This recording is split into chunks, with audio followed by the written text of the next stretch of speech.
pleased to welcome you all to our virtual meeting today. A few housekeeping issues. If I could draw your attention to muting your microphone, to change to speaker view. Questions and answers, we'll have a session later, but if you could post any questions in the chat, using the chat button. And our meeting today will be recorded, and it will be available in the presentations on our website at some point. During the summer months, we don't tend to have normal branch meetings, but giving feedback and consultation with members in the branch, we've arranged a few virtual meetings during the summer. For those in branch, IPD support continues through monthly virtual meetings and weekly WhatsApp exchange with Blair Boyd. I'm not going to go through branch business today, but what I would ask is if anyone's got any issues, any questions, can you please email the branch email address and someone will come back to you on that. I would like to introduce our speaker, Michelle Fenn from Randox Testing Services, who's going to deliver a presentation on the impact of drugs and alcohol in the workplace. A wee bit of background about Michelle. She started her career as a paediatric nurse and then 16 years ago changed her career and began working in the drug and alcohol industry. Having worked for various testing companies, she joined Randox 5.5 years ago. Currently the sales manager with the team looking after accounts across the UK and Ireland. She's also a trainer who can deliver all the educational courses. Michelle, can I ask you to share your screen with us, please? Yes, you can.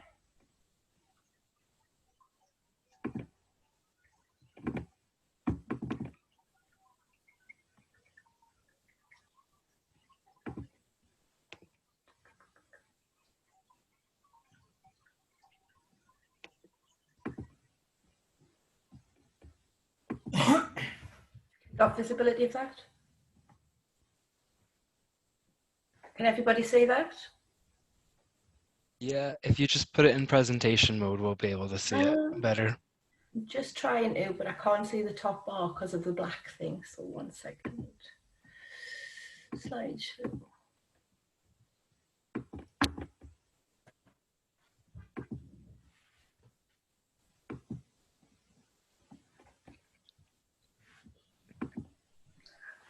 I can't get rid of the black bar at the top, apologies, so I can't click on the slideshow. Hey, Michelle, try F7.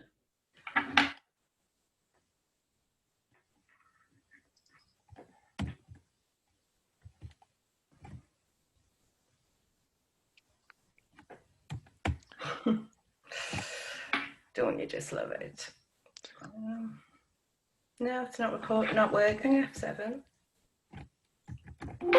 Maybe if you try just making the window smaller and then... Yeah, tried, but it won't let me click on that. Oh, hang on, there we go, it's working now. We've got rid of the waiting room. Apologies. Oh, fantastic.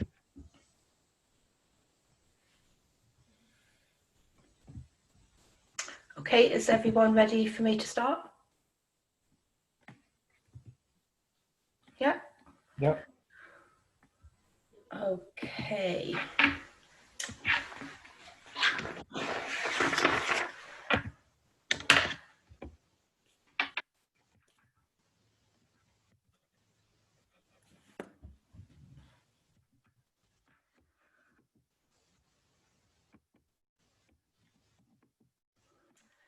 So, thanks, Fred, for doing the introduction for myself. I'll give you a brief introduction on Randox as a company and Randox Testing Services. Then I'll go into more specifics about drug and alcohol testing. So who are Randox? You may not have heard of the name, but it was founded in 1982 and is still owned by the founder, Peter Fitzgerald. It was based on the development of the biochip, which is a single chip in a laboratory machine that can test for a number of things from one sample. From that, we then focused on building laboratory machines and had lots of different entities within Randox. So if you've been in hospital, if you've had a blood test, you've no doubt used one of our Randox products already. As I said before, Randox Laboratories is a large company but has lots of different entities. Randox Food, Randox Health, and one of them is Randox Testing Services. That was developed 20 years ago, based on the same principle of one sample and can test for lots of drugs. So for example, one small sample of urine can test for a multitude of drugs on one biochip, and a picture of the biochip is just in the bottom corner there. From that, we've continued to build and grow and have continued also to maintain our UCAS accreditation, which is really important when people are wanting legally defensible results.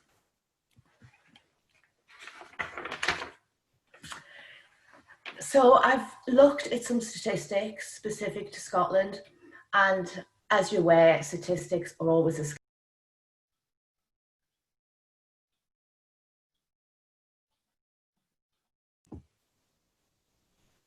Hello? Sorry about that, Michelle. I accidentally muted you. Where do you want us to go back to? You were just at the first bullet point there. Okay, no problem. Apologies. No, it's fine. So I looked at some statistics for Scotland to find the relevance of why are we testing and why Scotland. So a recent report out, and this was from the BBC, said that Scotland had the highest drug death rate in Europe, which was 3 times the average UK rate of drug death, which was an increase on the previous year. And 1 in 11 adults had taken a drug within the last year. So where do all these people work? Yes, I agree, not everyone will work, but there will be a lot of these adults that are in the workplace. And also employers who were asked to respond to a survey said that alcohol did have an impact within their business.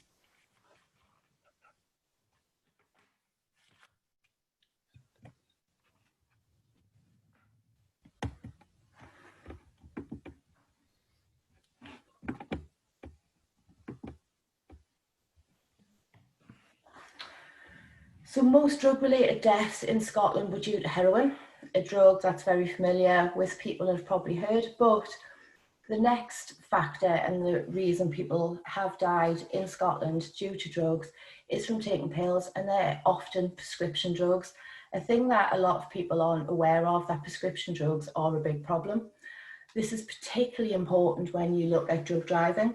So October 2019, drug driving became prevalent within Scotland, and they actually test for a lot of prescription drugs. So we all know about illegal drugs, we've all heard of heroin, cocaine. However, prescription drugs can pose as much of an issue in general life and also within the workplace.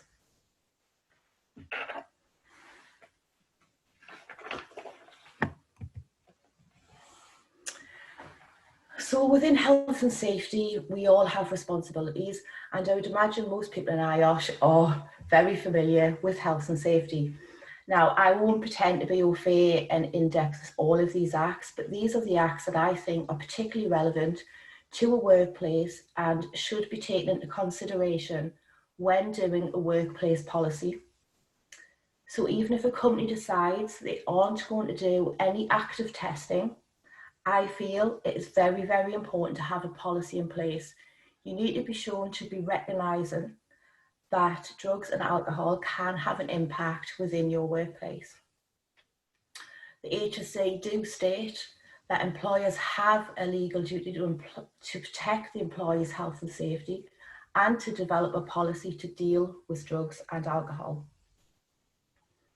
Within your policy, as well as the Substance Misuse Act of '74, other acts to take into consideration are the Health and Safety at Work Act, the Management of Health and Safety at Work, and probably the most significant one, and the one that most employers are quite nervous of, are the Corporate Manslaughter and Corporate Homicide Act. It's a Corporate Homicide Act in Scotland. And the sentence I've put at the bottom of the slide, I believe is quite important. So an organisation doesn't have to recognise or comply with it, but if they have a disregard for the safety and they know that somebody within their workplace is using drugs, we've all heard of people coming saying, there's people in the smoking shed, I'm sure I can smell cannabis. So if someone's aware of something happening on their premises, they have a duty of care and a legal responsibility to do something about that. So why do we need to test? So we all need to have a policy in place. Whether we test, that's obviously a different conversation, but from the policy, why should we test? Why should we have an active policy instead of just a bit of paper that we have for lots of other things?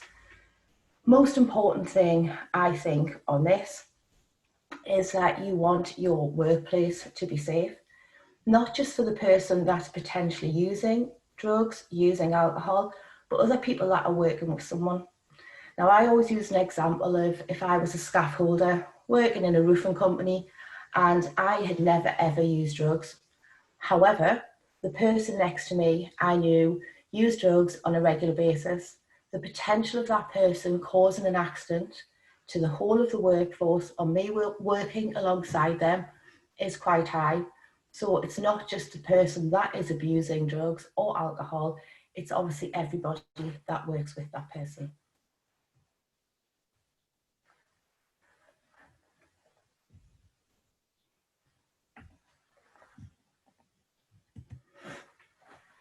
So when would you test? So there's lots of reasons to test. You don't have to test for all of these reasons, but you could pick some things with cause testing, just pre-employment. However, my advice would be when constructing a policy in your workplace to mention all forms of testing. This ensures that in time, if you decide to extend your testing, you have it in your policy initially. So with cause testing would be when someone is suspected of using drugs and alcohol, you feel their behaviour has changed somewhat, or there's an accident. It is noted to be very cautious about with cause testing from an accident and specify what level of accident. The Rideau scale is often a one that we tend to use as a reference point because you don't want to be testing when someone's tripped up, there's a bit of loose carpet. That risk factor was the loose carpet. It is not necessarily drugs and alcohol. So it's been very specific again with the type of accident. On the contrary to that, if someone's leg is hanging off from an accident, the most important thing is not your with cause test, it's obviously medical treatment. And we do provide training for all of signs and symptoms, because another factor to take into consideration is that if someone has an illness, for example diabetes, their sugar level is quite low, then their behaviour would change, and that is not necessarily a suspicion of drug and alcohol use. So with cause testing, really useful, but got to be very measured and thought about. Pre-employment screening, this is something that a lot of people have in their workplace, but don't always use it. They have it on a lot of letters and a lot of off-job offers, but don't always use pre-employment testing. Benefits of pre-employment testing are if someone is a habitual, for example, drug or alcohol user, and they know they have an interview, they're very unlikely to be able to stop using a drug a week before their interview. So you know the status of someone, so to speak, before they come to work for your company. And I would always advise, even if you do not carry out the pre-employment testing, that if you have a drug and alcohol policy, all offer letters should always say that you may be subject to drug and alcohol testing.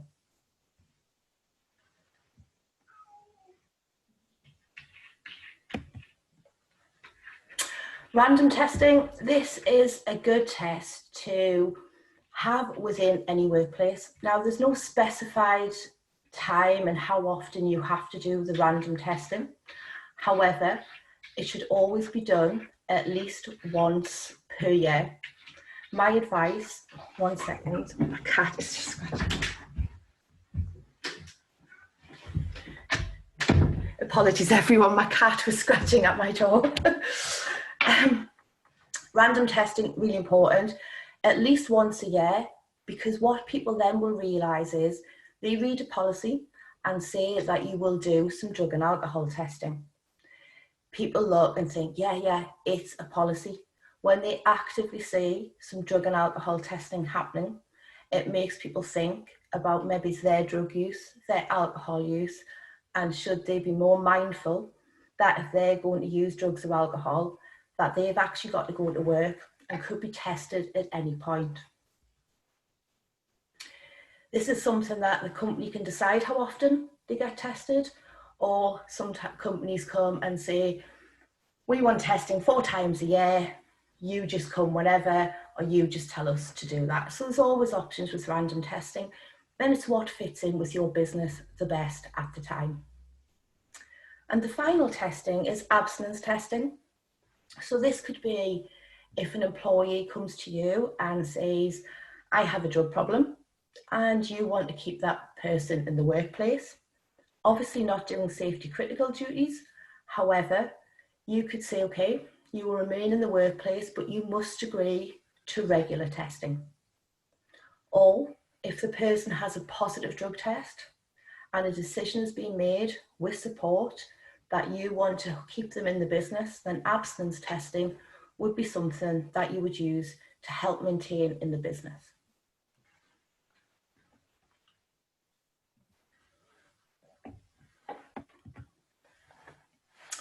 The next consideration you will have, apart from what types of testing, is what you're going to use to test with. Now again, I'll come back to policy. I would always advise never to specify the exact method of testing, and always have that you will test using a biological sample. This means it covers all options, and in the future, if you change your method of testing, it doesn't involve a change of your policy. First way of testing is oral fluid testing. This is a saliva sample taken from the mouth of the donor, and you can either have that as an instant result with any non-negatives going back to lab for a legally defensible confirmation, or you can take the sample and send that straight back to lab for a screen, and again any non-negatives going on for confirmation. Oral fluid is often used for with cause testing after an accident with suspicion. As you can see, it can detect a drug for up to 24 to 48 hours after consumption. So you're getting a very current picture of drug use. Urine testing we tend to find is the most commonly used method of testing within the workplace. This has a longer detection window, from about 12 hours to 12 days, depending on the drug. And the reason we say depending on the drug is the likes of cannabis. If someone is a very heavy and regular cannabis smoker, this can be detected in the urine for a lot longer. You can also test for alcohol in urine. However, it's not something we advise due to the fact that to take an accurate sample of urine, you would have to void the bladder and then void it again to get the sample, just to make sure we haven't got any residual alcohol sitting within the bladder, for example, from the night before. So we'd always advise breath testing for alcohol, but it can be done in urine. This can be done from an instant urine point of care, so you'll get a result, negative or presumptive positive instantly, and any presumptive positive or non-negative would go back to the lab for confirmation.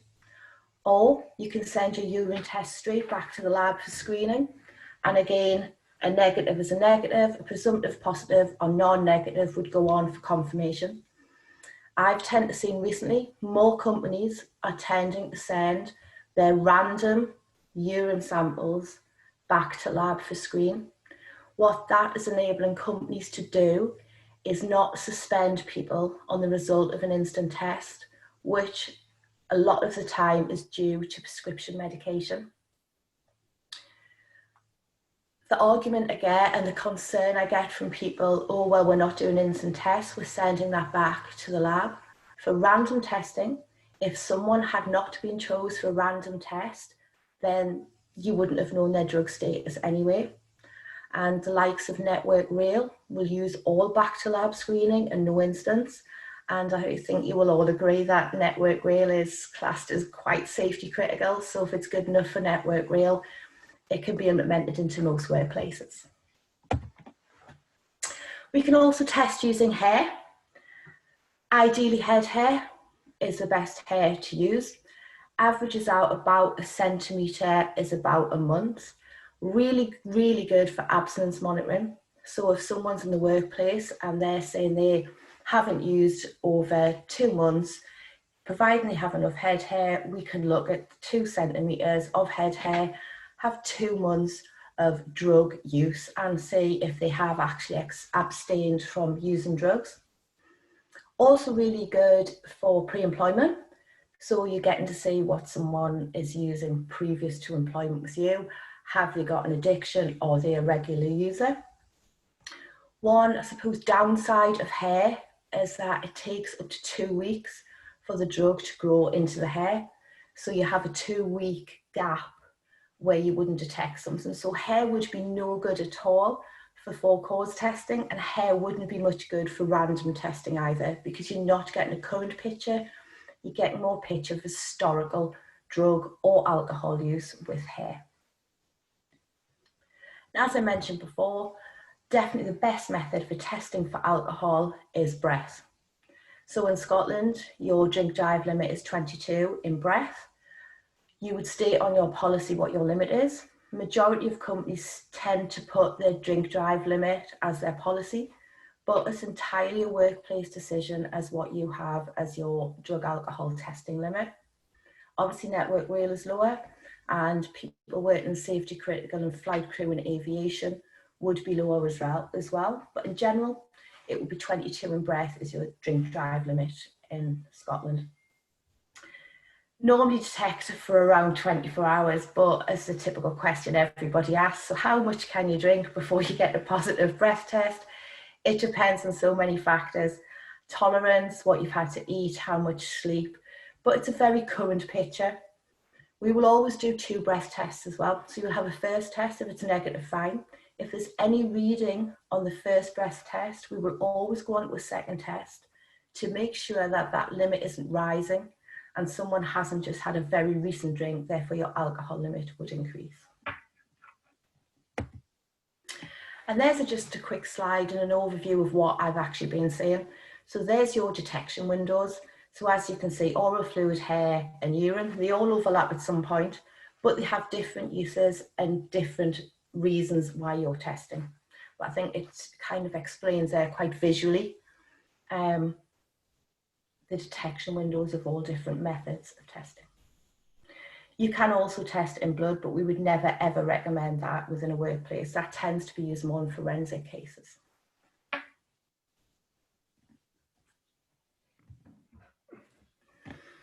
So we've looked at new drug trends. There's a lot of new drug trends and a lot of people using different types of drugs.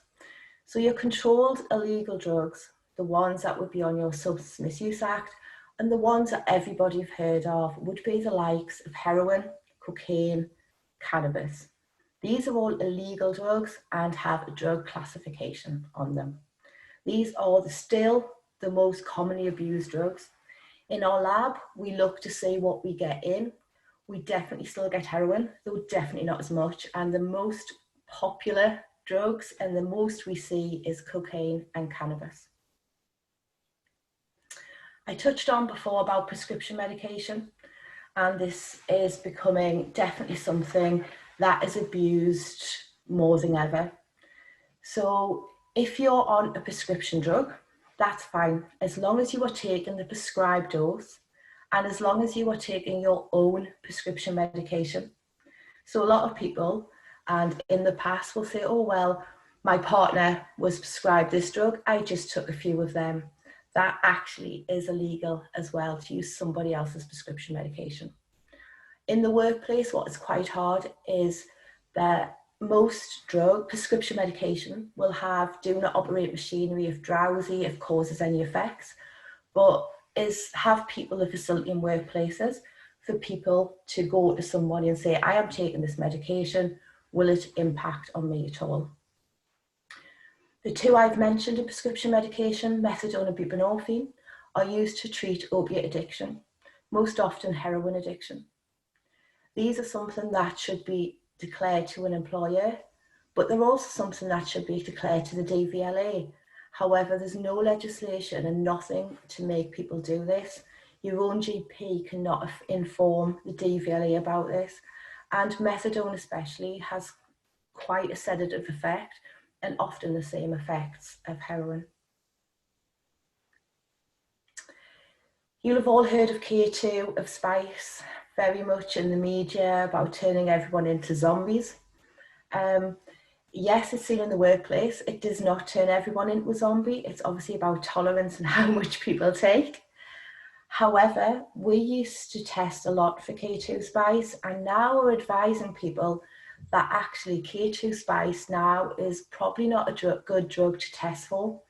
Not because you don't want to know, but because drug makers, dealers, users will always be 100 paces ahead of ourselves, and the formulas and the chemical combinations of K2 spice are changing so rapidly that drug tests at the moment would struggle to pick up all types of K2 and spice. So there's not just one, there is hundreds of different, what was previously called legal highs, now psychoactive substances. They actually brought in a law in 2016 to ban these, but all they did was ban the produce, supply and offer to supply. It is actually not a possession unless you're in prison to possess K2 spice or anything under the psychoactive substances. And prescription medication. So tramadol is now the most heavily prescribed pain-killing drug, and we are seeing a lot of tramadol use. Now, if this is prescribed and you're taking the correct dose, that isn't a problem, but it's definitely something I would advise employees or anyone on tramadol to let their employers know. But it is getting abused at a massive, massive rate, and definitely something that I think should be tested for on a regular basis within the workforce. The other two, not everyone would have heard of, pregabalin and gabapentin. As you can see, they used to treat quite severe pain. In my previous life as a nurse, it was often used on children who couldn't move and had quite severe muscle spasms. So it's very, very strong acting drugs, pregabalin and gabapentin, but they are getting heavily abused now with the general population, and again, which will impact the workplace. So much so that in November last year, they were classified as a Class C drug because they were getting abused so much. What you tend to find is when prisons start asking for tests for the likes of pregabalin and gabapentin, you know that it's in the general population and it's being abused. So they're just some new names that are out there and things that we're tending to see in the lab and that people are abusing.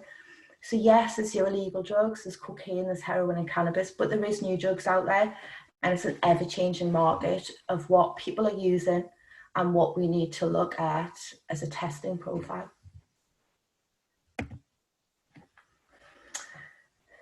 If I've been asked a question about medicinal cannabis and CBD oil, and if I had £1 for every time I've been asked that question, I would now be a rich woman. This is definitely the most common question asked. Now, there's a lot of text on this slide, so I'll try and explain. Cannabis oil, CBD oil, can be bought in any pharmacy, and that's fine. That is legal in this country, but it's only legal if the level of THC, which is a psychoactive ingredient of cannabis, is less than 0.2%.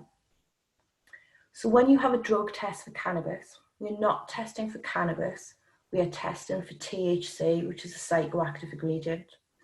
So in the UK, you can only sell it with less than 0.2 of THC. That would not register on a drug test. We have cut-off limits regulated by EWDTS, and they are so small amounts, they will be below the cut-off level before it would be reported as positive. So if it's bought in this country, CBD oil is fine, it won't affect your drug test. However, if you get some CBD oil from elsewhere, we'll use Amsterdam as an example because everybody does, that potentially will have higher levels of THC. So one, it is illegal to bring that into the country anyway. And if you use that, it potentially will have higher levels of THC and would give you a positive result. As for medicinal cannabis,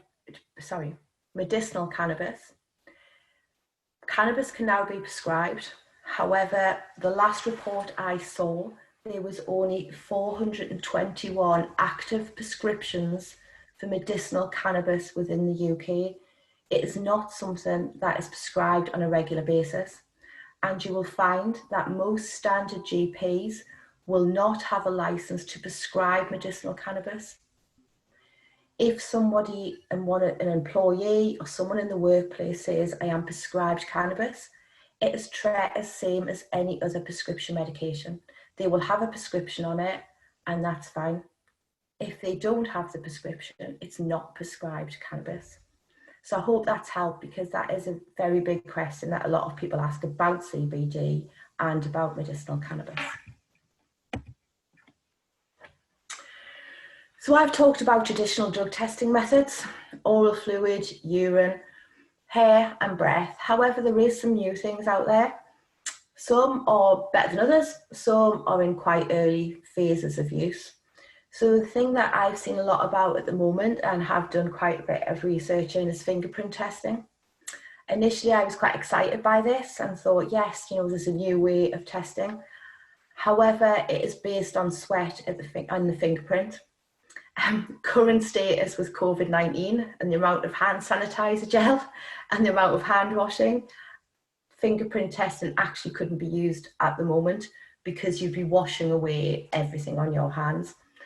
I think in the future, if it can be developed, it would be a great alternative. However, I mentioned before about cut-offs. There's no cut-off concentrations confirmed at the moment. It's not approved by EWDTS, and there's actually no fingerprint confirmation analysis on it yet.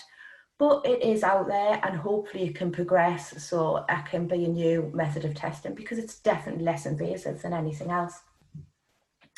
Something that is really exciting and it is at the stage where it's out there and will be used more and more often is something called PET testing. So I mentioned before that hair testing is really good for drugs and alcohol. However, there's a period of 2 weeks where the drugs or alcohol would not be in your hair. However, with PET testing, which is a fingerprint prick test and gets some dry blood spots, alcohol can be detected in this from up to 1 to 2 hours and for up to 12 days after a single drinking episode. So PET testing, I believe, will be the new way forward instead of hair testing to look at more current drinking usage to see if people are actually abusing drugs and alcohol, and if people are using alcohol on a regular basis. So PET testing is something that we do now and definitely alongside hair testing as well. And breath testing is a really new exciting development within alcohol testing. And slightly away, and because it's a topic everybody is sick of talking about and hearing about, but just a bit of information on COVID-19. So I mentioned initially at the start that Randox are quite progressive and do everything on a biochip. So in January, before actually COVID was recognised, so to speak, within the UK, we had been sending some tests over to China and had developed a test to identify if someone has COVID-19. This is a swab test. We were selected to work with the government and provide a lot of the government NHS testing, which was really good. Very busy, but really good. And it was just to say that people now, I think in workplaces, are having to think not just about the risk of drug and alcohol, but the risks that COVID-19 presents. and that there are antigen kits out there. There's a lot of them out there, but Randox are very proud to have the fact that they were selected by the NHS, and we managed to do this on our biochip as well. We also have access to an antibody test, which is not manufactured by ourselves. However, I'm still very hesitant about the use of antibody tests. I think until we know about immunity, that's something that should always be on the back burner.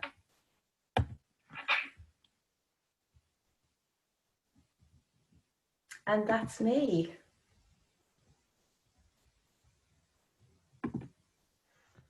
Excellent, thank you, Michelle. I've been tasked to try and field the questions. A couple of questions. There's one from a member who grew up in America, New Mexico, and in their own words, a Breaking Bad country.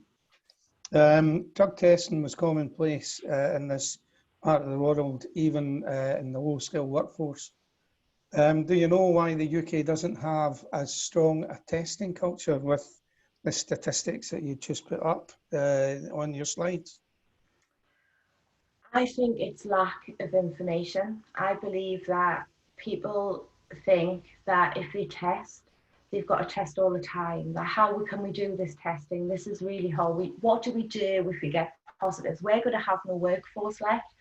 Instead of looking at the benefits that it can make a more efficient workforce, that it can make people feel safer in their environment. So I think people are often quite scared of testing as opposed to embracing it and thinking, well, actually this can help us and it can make our work more productive and a safer place. So I think information for people, like the likes of this, you know, have a policy, look into it, have information.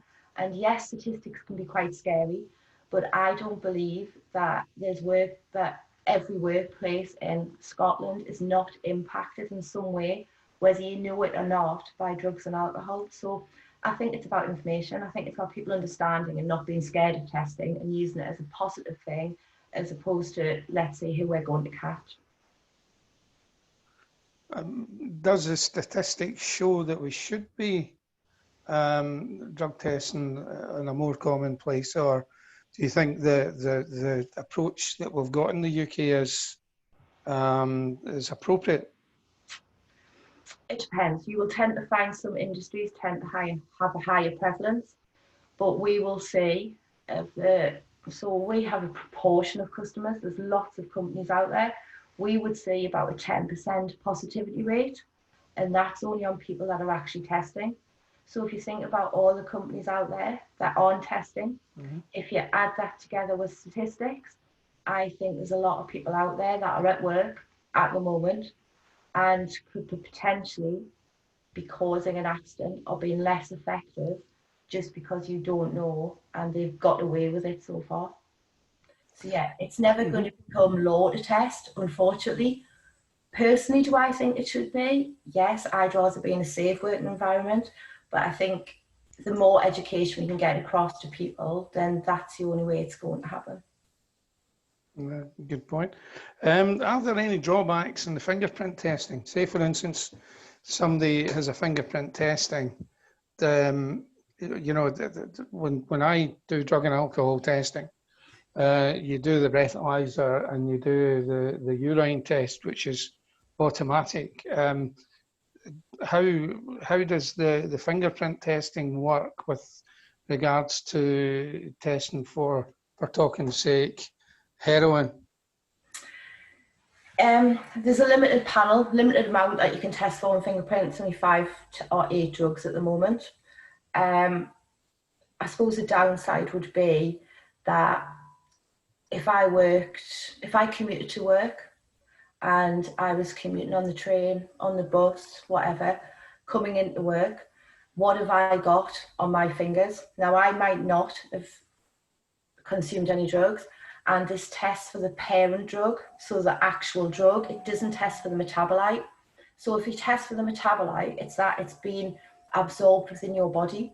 This tests for the parent drugs. Therefore, if I get this on my fingers, am I going to get a positive drug test? And you can't do a lot of hand washing because then you're washing off the sweat. Hence, would be my reservations and my worry with fingerprint testing, that what have I got on my hands already?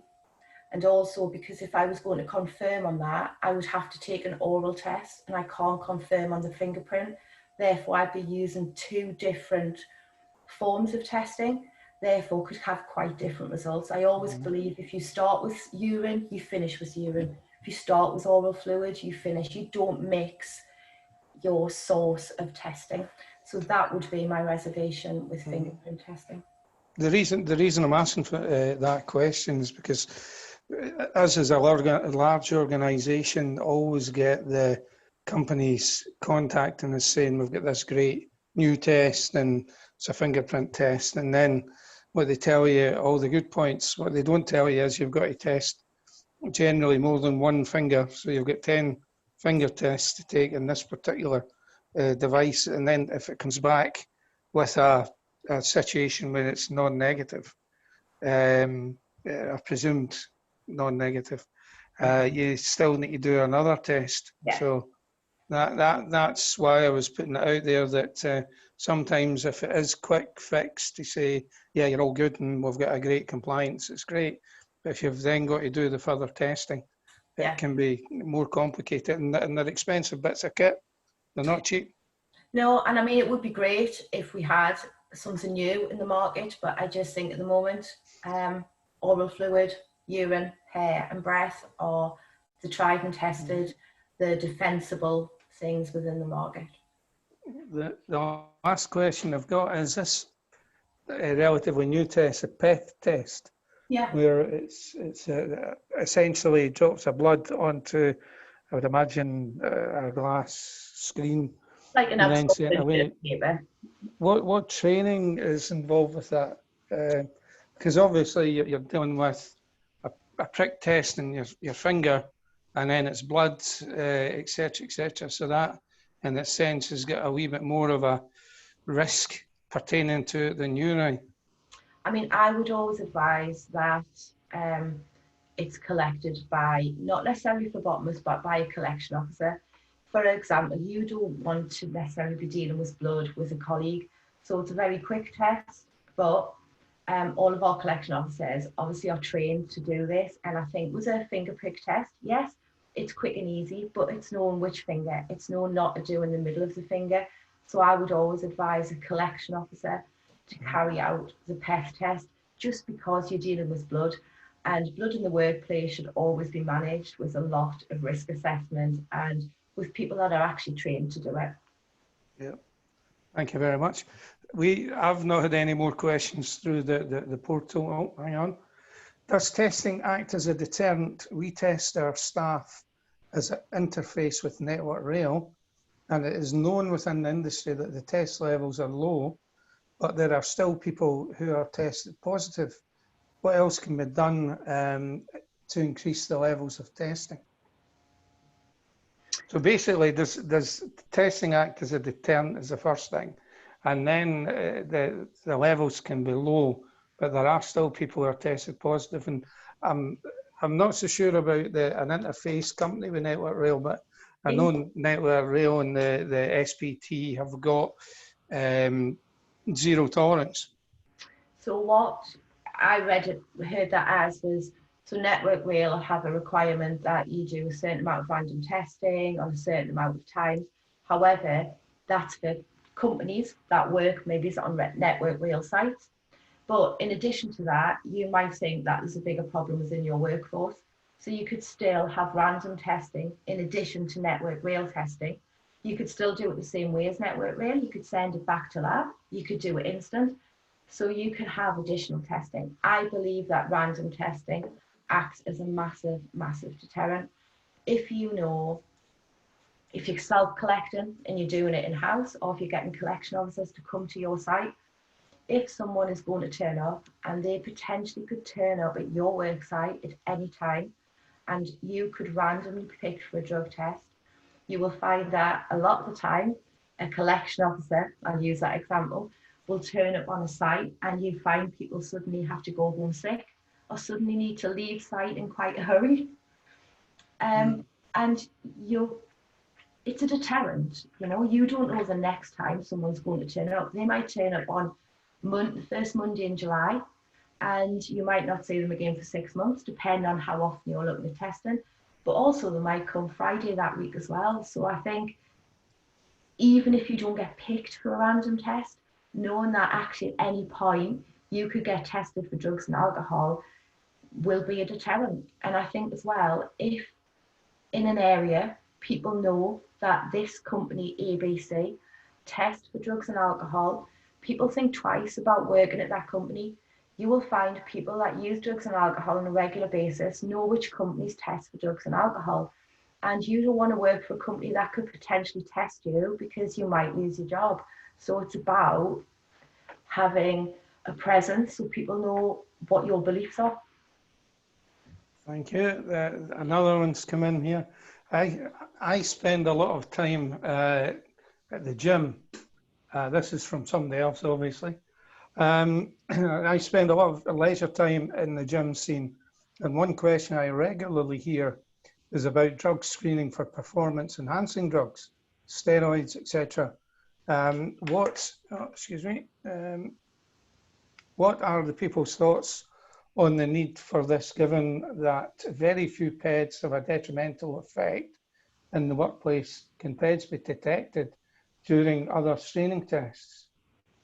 This is purely for performance-enhancing drugs. So you're talking about, you know, the same type of drugs I would imagine that the athletes would use.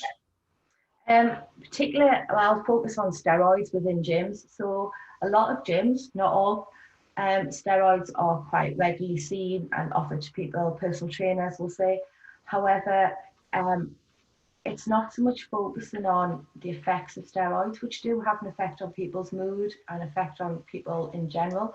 But steroids, unless prescribed by a doctor, are actually a Class C drug, and they are illegal, and they will have an effect. So you won't screen for steroids routinely on a drug test. However, you can send a sample of urine back to the lab or hair, and it can be tested for steroids.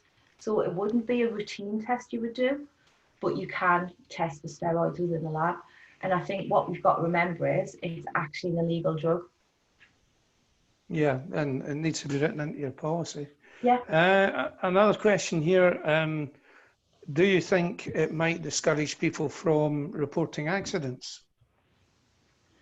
That's why I think it's important to be quite specific. So you don't want a culture where every time someone, you know, drops a cup, oh, would it a drug and alcohol test? I think you have to be quite realistic and know your business. So what accidents would make you report something? You know, the RIDDOR, I don't know it very well, but I know there's certain levels that you have to report within a certain amount of time. So if it's to that scale, if someone is driving a bin wagon and they drive it straight through the depot, you know, that potentially would be what has happened there. Is it due to drugs and alcohol? Is it due to them being unwell? But it's a process of elimination. So let's ensure it's not due to drugs or alcohol. Okay, it's not. What is the reason? So I think you have to be mindful of what level of accident and will it help moving forward. If the same person is banging his wing mirror and knocking the wing mirror off every time he gets into his car, is there an issue there? Is it an eyesight issue, or is it drugs and alcohol? It's a process of elimination. Let's do a drug and alcohol test and find out. However, you know, if someone's in the kitchen, it's a bit of loose carpet, it's about common sense. You get the carpet fixed. It's not about doing the drug and alcohol test. So I think it's about looking at the risk and managing it, but being mindful that what constitutes an accident and actually when do we need to test, and let's not test for the sake of it, because then it just becomes a bit of a culture when people feel like they're just going to get tested for every reason, and that's of no benefit to anyone. Yeah, and companies can get tarred with, you know, you go to work for that company, they're testing you every minute of the day. Yeah. We'll get another one in. Just wondering what the legal implications are for testing. Obviously, someone working with heavy machinery under the influence of drugs is a major safety hazard. But if, for example, a receptionist has a small amount of recreational cannabis at the weekend? Can they be dismissed as it's not necessarily impacting their work? Would zero tolerance policy stand up in a tribunal in that type of scenario? That's a very good question, I've got to say. Okay, so we're not using criminal law at all here. We're going on a drug and alcohol testing policy. And I've probably mentioned the word policy numerous times during that presentation because your policy is so important. So we look at a lot of policies, we review a lot of them, but we are not policy experts, we are not legal experts. So we would always say, write your policy, get someone to look at it to make sure it covers all the points that you mentioned, things like biological substances, about how you're going to test. Get that reviewed by someone, legal policy expert. Then from there, everybody should have visibility of your policy. So if you're working for a company, it's like any policy you have in place, you need to see that policy. If you don't agree with that policy, you don't work for that company, whether it's a drugs and alcohol policy, whether it's bullying, harassment, whatever. You've had visibility. Because you've seen that policy, you agree to abide by that policy. And if you have a positive drug test, then it goes down the disciplinary route that's stipulated by your company and would be, after a confirmation of drugs in our laboratory, would be a legally defensible result, and our toxicologist would stand up at a tribunal and defend that result for any company that need be. Very comprehensive answer. Time for one more question, and it is, where an organisation has a random testing policy but an employee refuses to comply with a test, is there a conflict of interest between company policy and the employee's employment rights? No, so if I kind of touches on what I just said before. So if someone works for your company, they've accepted that policy, and in your policy you should always have written that a refusal for a test is classed and will be treated the same as a positive result and will go down the same disciplinary route. Therefore, if they haven't read the policy, which they should have, they've accepted that policy, therefore that policy overrides and they've accepted that. If they don't want to have a test, then they should find a company that doesn't test because they've accepted that as one of their drug and alcohol testing policy was in that company they've chose to work for. We've had quite a few refusals and because it's in the policy, it stands up and it's quite robust. Yeah. It always tickles me before I hand back to Fred that Randox sponsored the Grand National with the amount of champagne that's maybe drunk on that day. I'm glad that it's a Saturday and not a Sunday. Over to you, Fred. Thanks, George. I would like, on behalf of the branch, Michelle, to thank you for such a comprehensive and professional delivery and presentation, and some of the challenging questions that you had as well, that how you were able to take them forward. I think the thoughts that is probably going through people's minds is getting back and looking at reviewing if they have a policy and thinking if they've not got a policy in place, what should be put in place. And the information that you've given out today should be very helpful in that respect. So thank you again, Michelle, for your input. No, thank you for allowing me to speak. I've really enjoyed it. Thanks.